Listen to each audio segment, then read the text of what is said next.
And it says we are live already on YouTube. Hey everybody, we're getting rolling here in our webinar, and we'll get that started going here as well. And hello everybody, Tara Bachland here, and I have with me Matthew Wood of the Matthew Wood Institute of Herbalism and Phyllis Delight of the American Institute of Naturopathy. And we have a delightful class for you planned tonight, very unique, and Happy New Year, everybody. And our class is about the new year and herbs, of course, because we have magnificent herbalists here with us with decades of experience to share with you.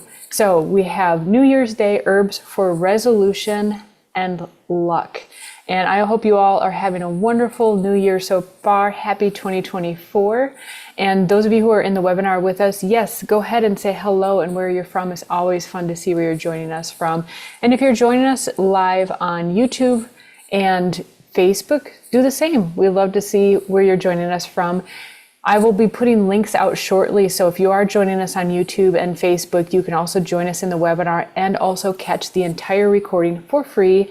You can also take a shortcut and just go to MatthewWoodInstituteofHerbalism.com and sign up there. Also, the American Institute of Naturopathy.com.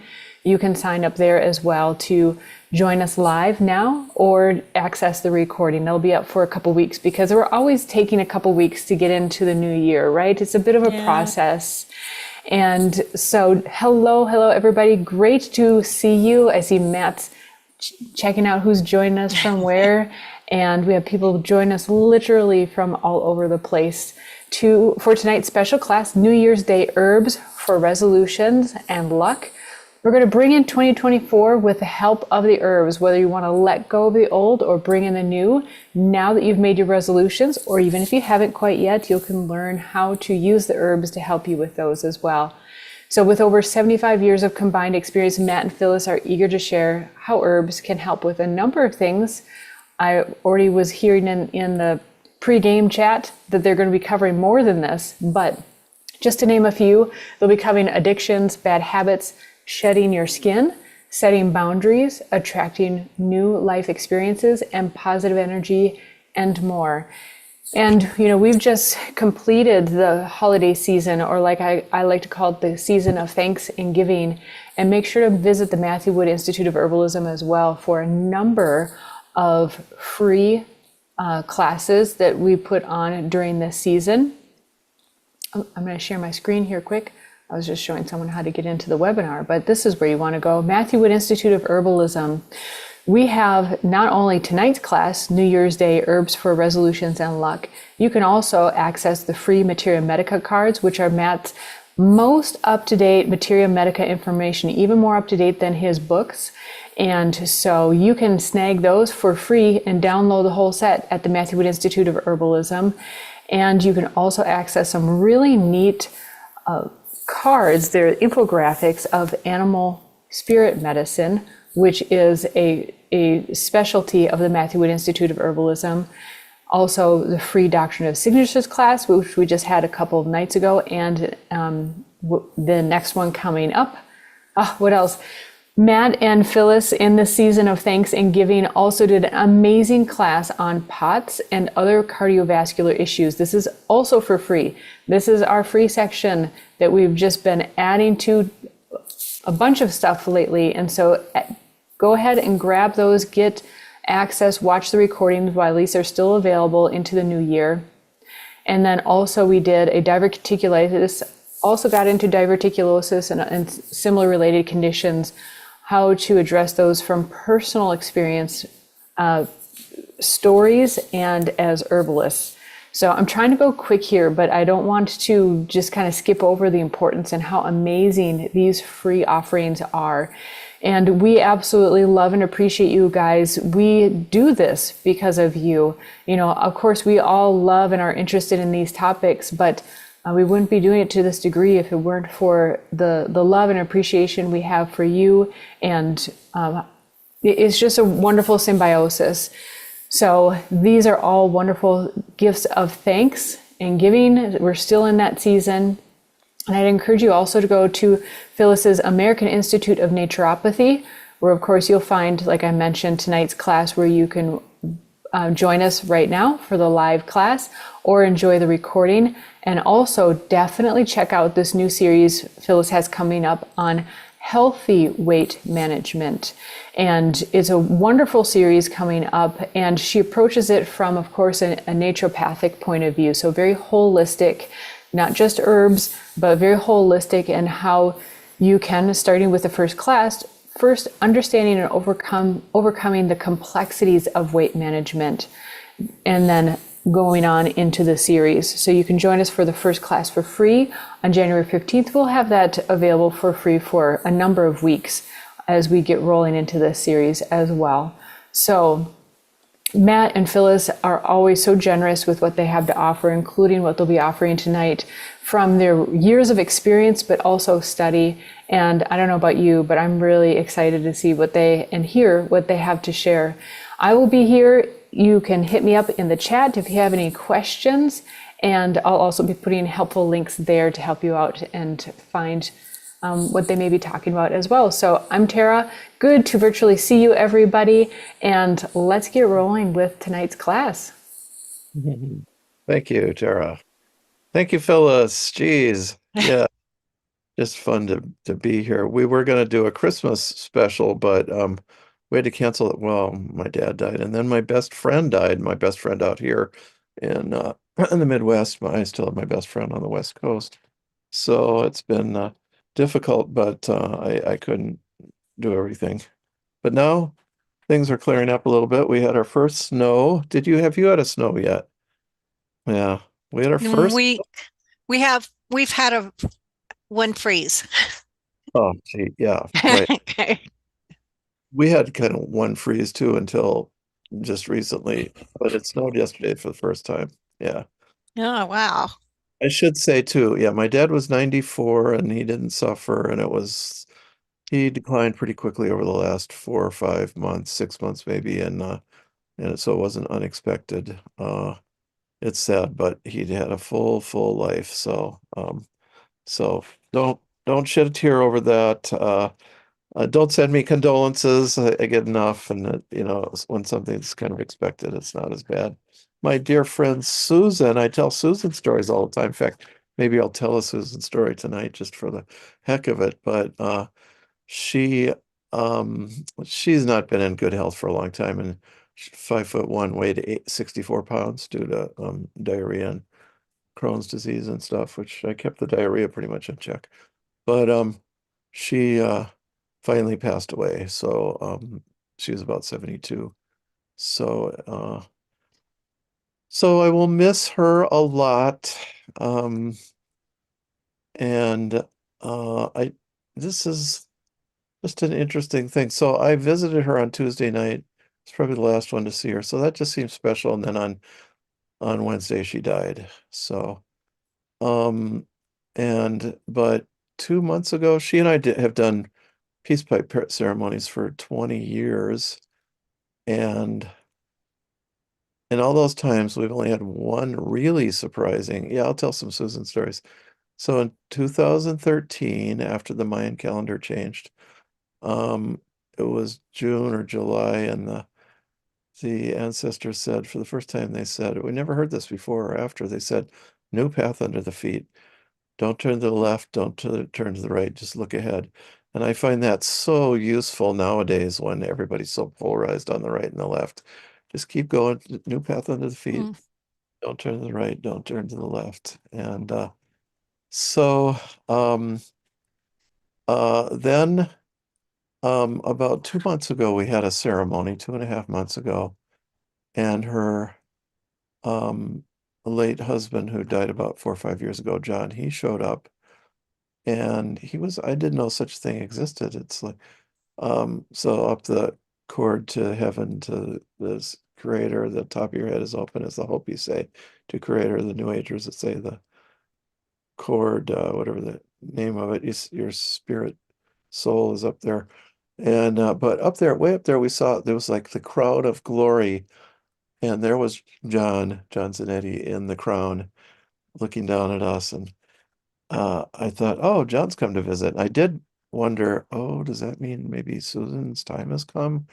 I didn't think it I didn't want to think about it. I didn't want to suggest it.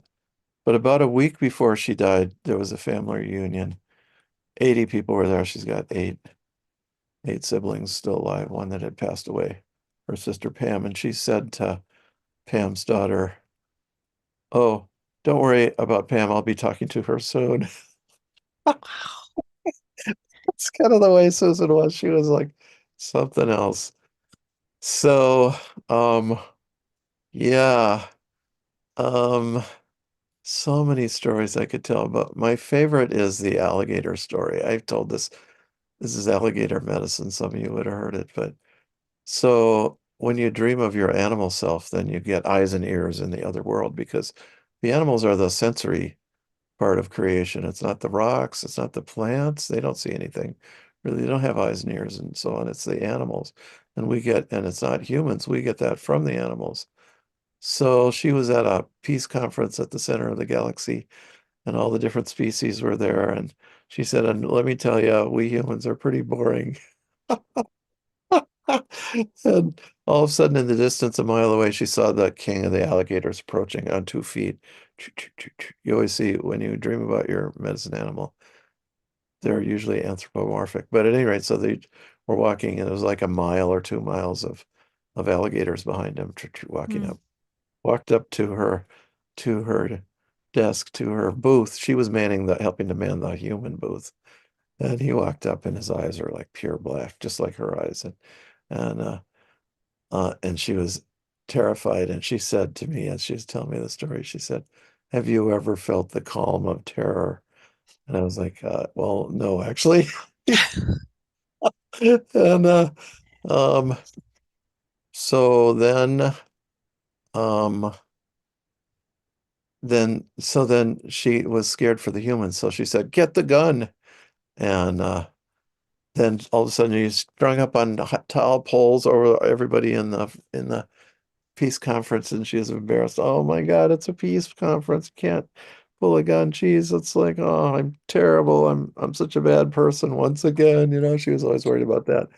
So after they let her down, so she got a great big ruby necklace, and she brought it to the court of the king of the alligators.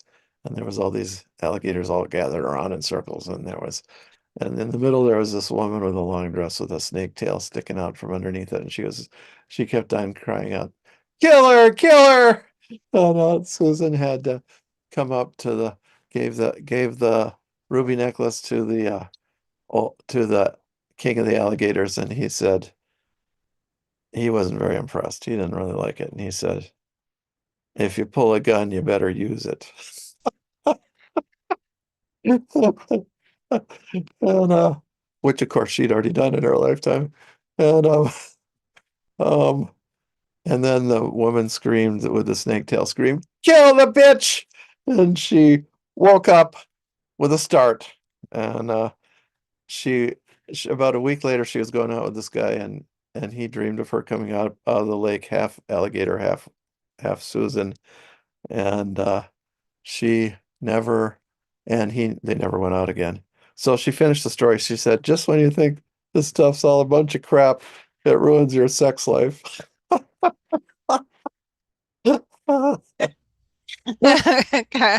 Just a very practical point of view. Yeah, right.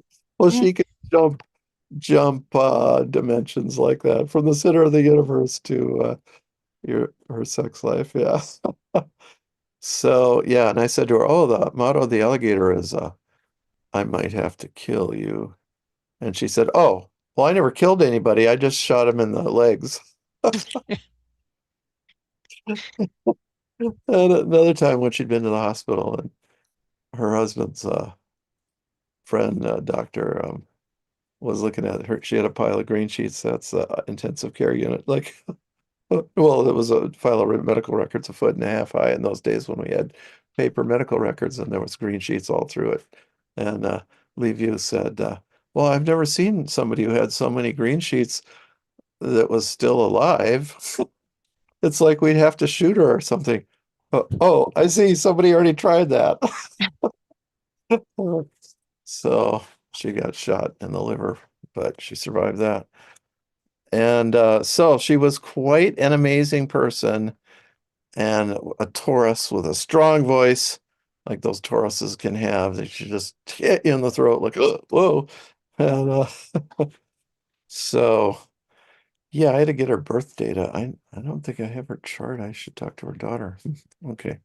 Well, at any rate, well, okay, I got to tell that story that so people were sending in stories about my dad, and there was a whole little folder that his students had put together in 2000, and on the front he always told stories. I learned that from him.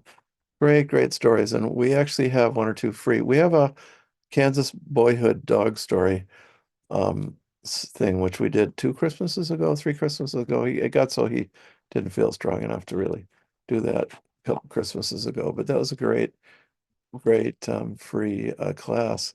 But so they'd written on that front, they quoted like an old Eastern European Jewish story. So the Baal Shem Tov, whenever the people were in trouble, were pogroms or taxes or the czar or something, he would go out in the woods. He would go to a secret place in the woods and light a candle and pray, and that always mitigated it. And then his successor would go into the woods to the secret place and pray, but he didn't know about the candle, so the candle had been forgotten. But still, the people were safe. Then then the next generation came, and he went into the forest, but he didn't know where the secret place was. And he prayed, and still the people were safe. And finally, the last, and then finally, the final guy, he knew to pray. He knew what the prayer was, and the people were safe. And then finally, the final rabbi, he didn't know the prayer, but he knew the story. So, and that kept the people, he told the story, and that kept the people safe. So, rah for stories. Okay. Phyllis, do you got any stories there to tell, or any you want to start there? Yeah, let's just kind of like New Year, the new year is about letting the old stories go Yeah. and making space for the new stories. So, there's the rituals around the change of the seasons. Um, it's very important, I think, in a lot of different cultures to have something that marks kind of like this change from one year to the next. And stories are a big part of that. So I did that for one of my New Year's rituals. On a piece of paper, I kind of wrote down things about I wanted to let go, things in my life, the old stories that weren't serving me anymore. And I wrote them down, and at midnight, I lit them with a match and burned them and sent them away and opened the door for new stories to come in. Uh, So stories are good. yeah, yeah.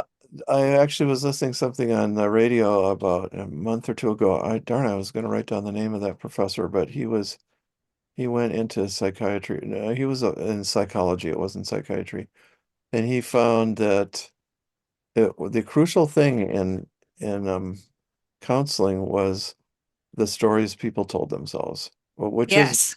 known as called narrative, and their narratives. And when the narrative turned good, then he knew that they were going to be good, and he did a whole study on it and verified this.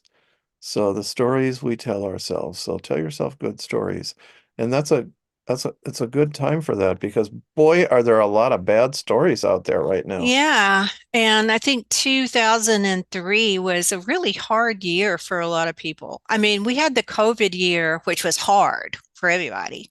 Yeah. And it seemed like the stories that got started in the COVID year, I mean, now that's just in my brain what I call it. You don't even remember what year that is anymore. 2021 or 20, 2020 it's just year, and 2021 was the vaccine year. yeah. Okay. It's just the COVID year where, everything was shut down and all of our stories took on kind of a commonality, but with individuality underneath. But the whole world kind of had a story overlay. But 2023, I think, has been really hard that some of those stories were kind of finishing up. And it was just kind of tough. Plus, if you're into astrology, the whole kind of Christmas season was Mercury retrograde. If you're into astrology, which if you're not into astrology, that kind of means if it can go wrong, it will.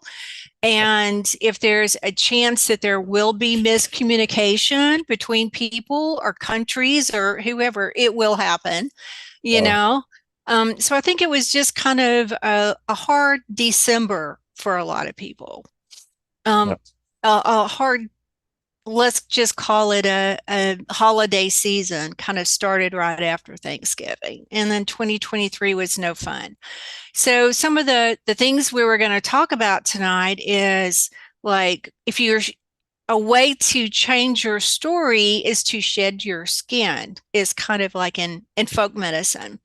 Mm. That would be a way to change your story is you want to be new stories coming in, but you've got to let that old go and old story go. And in that process of letting the old story go, what lessons did you learn from it that helped you grow? And you grow out of your skin, you shed your skin because you're growing. So that's one that I've always liked. So I have two favorite herbs that help you shed your skin Ta- Um, because go ahead.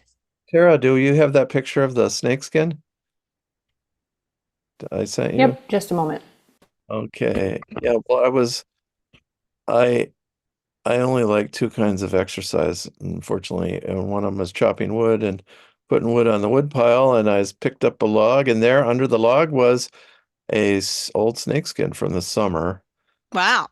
And we only have garter snakes, although it could be maybe some other small non-toxic snakes. We don't have, I'm about 20 miles to the nearest rattlesnake. But there it was. And it was just before New Year's. It was just before Christmas. And I thought, oh, this is like a sign of the times. It is shedding our skin. So I Um, thought, my two favorite herbs to kind of help facilitate that process are black cohosh is one.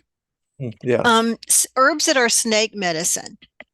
So black cohosh root, if you dig one up in the woods, or you're foraging and you dig up the root, it's kind of like all wadded together like a ball of snakes, yeah. right? Hence his signature for snake medicine. And the other one is echinacea. Echinacea is a really good snake medicine too, and it's the root of the plant that's used. So, Yeah, among all the snake medicines, I feel with black cohosh, like when you're learning about animal medicines, and you kind of have to contact the animal, so to speak. Snake is a pretty slithery, you know. Well, what I was taught actually, when I talked to the dragons, when I had my COVID year, I had a lot of fun COVID year actually, because I had all these dreams about dragons and I dreamed about them and the snake came up and I always called the snake anti-evolutionary, and these spirits came and corrected me. No, no, snake is an evolutionary. It doesn't believe in evolution. It's not against or in favor. It's apathetic, or what's the word? It's just doesn't commit itself. So that's what the way snake medicine does not have that quality to it of being dedicated to good or evil. It just is. But which makes it pretty slithery and difficult. I can't remember the point. Yeah, but black cohosh is one plant you can tune in the snake through black cohosh, and it's not, what would you say, seductive. That plant has integrity. It's kind of like the snake plus very Saturnian kind of integrity quality to it, which you can see in the plant, the way the tall staff of the plant goes up above the plant, just like Angelica is a mm, herb that's warming, beautiful smell and taste, and then but the way it shoots up like that is and strong and hard, the Saturnian side to it. So black cohosh really has integrity for dealing with the snake. It is for injuries to the cerebral spinal fluid. And in my last or second to last A to Z, I did a class with Dave Milgram, who's a chiropractor. who works with the cerebrospinal fluid a lot. He and I are going to do a class on that a couple months into the future. But we talked about Angelica and OSHA and Lomatium. That was a good class. And the there's just so much that the cerebral spinal fluid does for us. And another chiropractor told me it looks like liquid starlight. Mm. And because she was first into doing spinal taps as a nurse, and then she decided, well, I want to study the spine more. But and she became a chiropractor. So and another that a little that golden that drop of golden lubrication that helps the whole nervous system go, I think is what David called it to also. So at any rate, black cohosh acts on spinal injuries where you whiplash and the spine is messed up in the spine. That is the snake, the inner, it looks like a snake when you The neck, isolate like it. cohosh for the neck. Yeah. Yeah. Yeah. Bunching up there. Yeah. Yeah. And then also, of course, a great menstrual remedy too. And it's one of the ancient snake medicines, like all the way back to the 1600s that the colonists, otherwise known as invaders, um, learned from the Indian people. And one of the old plantation owners in Virginia says, no one from my plantation ever goes anywhere without 3 snake medicines. So they just, they were definitely going to be sure they had every single soul had that with them. So, and that was one of them. I can't remember the other ones. Yeah. Black cohosh, yeah. So also dark state of mind, brooding. It's probably the most important brooding remedy and one of the melancholia remedies. There's only a few melancholia remedies where you're kind of stuck in your imagination and can't get out. But brooding, going over the same things again and again, obsessing about it. And although I've also learned it can also be other people obsessing about you when you take it, you're released from their obsessions. And it could be just drop doses there, but I do like the root. Yeah, you could make a flower essence. I think that exists, but the root is choice. Yeah.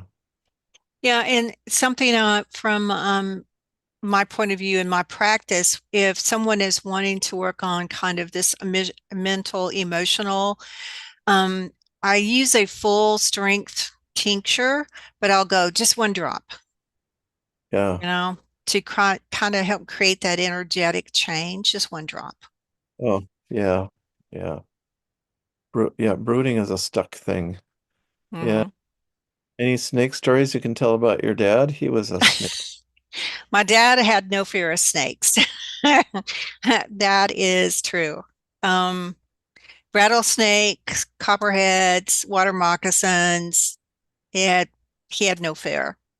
And I think one story of a snake that kind of sticks out in my mind is one day I was walking around the side of my house and there were 2 snakes stuck in my wall. Their Oh, yeah, their heads were stuck in my wall, and it was a brick. It was an outside brick, facing on the house. And it was like they were trying to get in and they had found a little crevice or something and they were working their way. So I called my dad and I said, Daddy, there's 2 snakes trying to get in my house or they've climbed up my walls. And something people don't think about is snakes are really good climbers. oh, They're really good at climbing up trees. They're really good at climbing up walls. So when I said they've climbed up the outside wall of my house and they're heading toward my attic, he was like, okay, I'll be right there.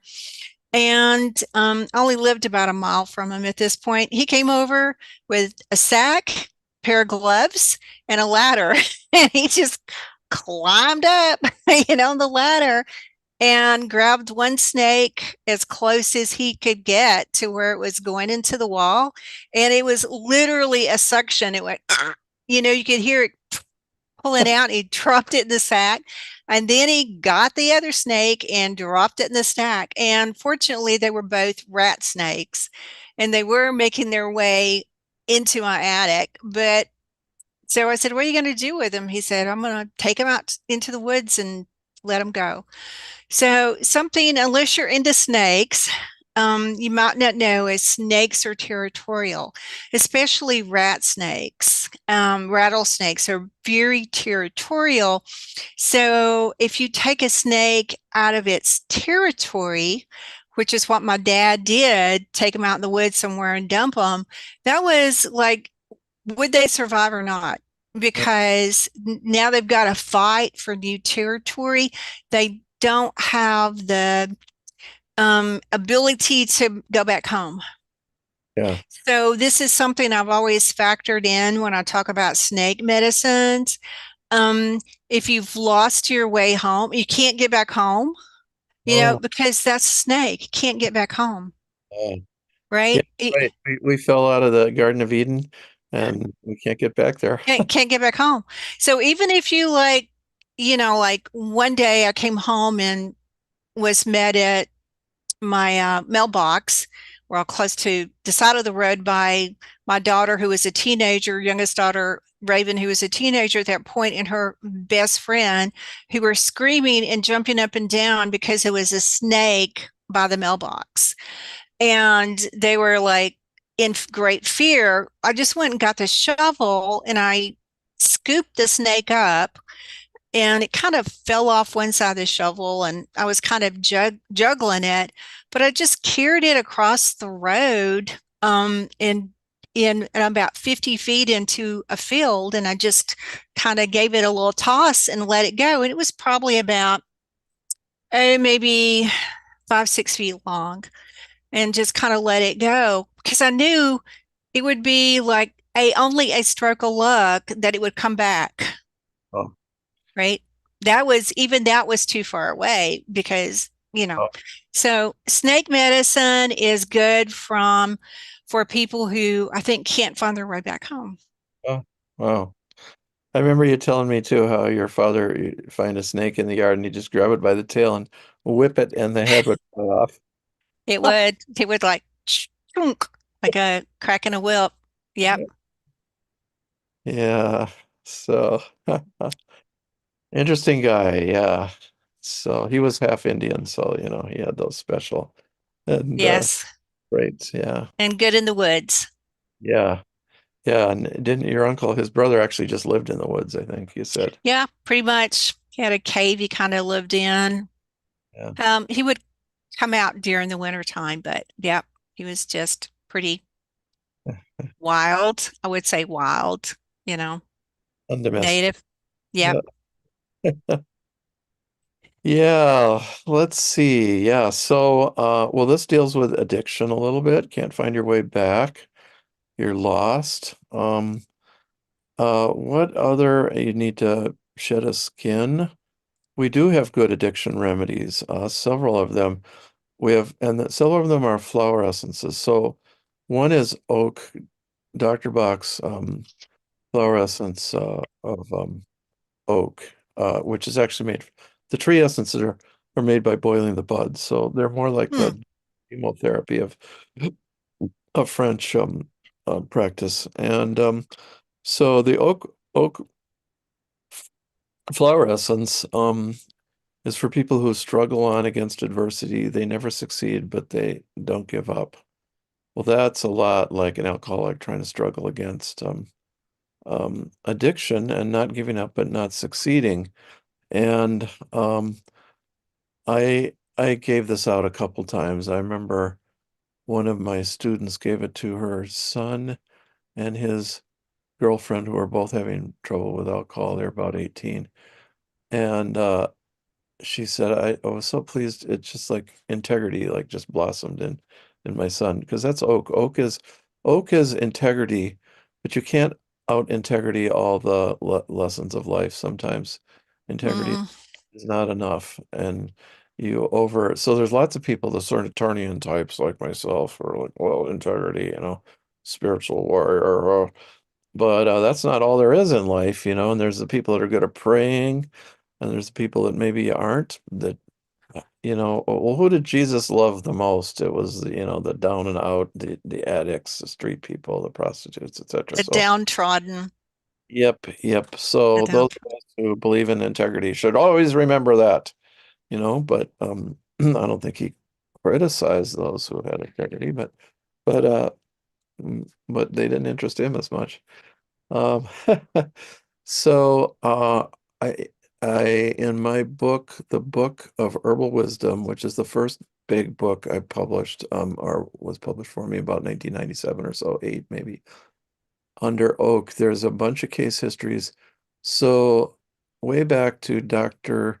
Rademacher, about 1790 or so, he had a case where a guy had a swollen spleen, which is a big problem being because from malaria, basically, swollen liver, swollen spleen, and it was painful, and he wanted to test the oak as a remedy. So he said well, you'd give it to him free if he would try it. He was the town drunk. He didn't have any money or anything. And he it totally got rid of the swelling of the spleen, and he got sober. And Compton Burnett, who translated Rademacher and was a later homeopathic doctor about 1875 or so, he was translating and he saw this, that it got rid of it. Rademacher didn't use it for drunkenness. He just noticed that. But Compton Burnett introduced it into his practice, and he kind of had a lot of aristocrats and stuff that drank all the time, and addicts, and he had many case histories there. And then finally, one of his students, Phyllis, her name was, well, this is kind of funny, spite, uh, very much, maybe you're a reincarnation, I don't know what, Phyllis, um, a physician's posy, and I don't know if that's still in print, but the old homeopathic company, and I can't say I recommend it that highly, but she had about 5 or 6 case histories of drunkenness cured by oak. And I have all those. I had to paraphrase them, of course. Compton Burnett I could quote because it was 100-year-old textbook. But so, and the last case then was Dr. Spiked gave it's a Speight. It's probably just Spike SPEI, so that would be spake. with a GHT. Spake could be, yeah. Yeah, like spaked, like weight. I mean, it's very kind of. If anybody from the UK, like Vervain, I noticed your name. Gee, great name, Vervain. Knows how that name was pronounced. I don't know. Might not even be English. But at any rate, she had a case history where she gave it to the charming old actor who was was an alcoholic, and he a sherry drinker, and he came back and said he wasn't gonna drink it because it ruined his taste for sherry. So it really works. So that's one. Then there's also the remedy for the people with a lack of integrity, but I wouldn't even put it that way all the time. The problems come from mysterious sources. Could be curses, family curses. It could be just bad thought forms. It could be ghosts. It could be just unknown medical problems that nobody can get their like they put their finger on, and that's your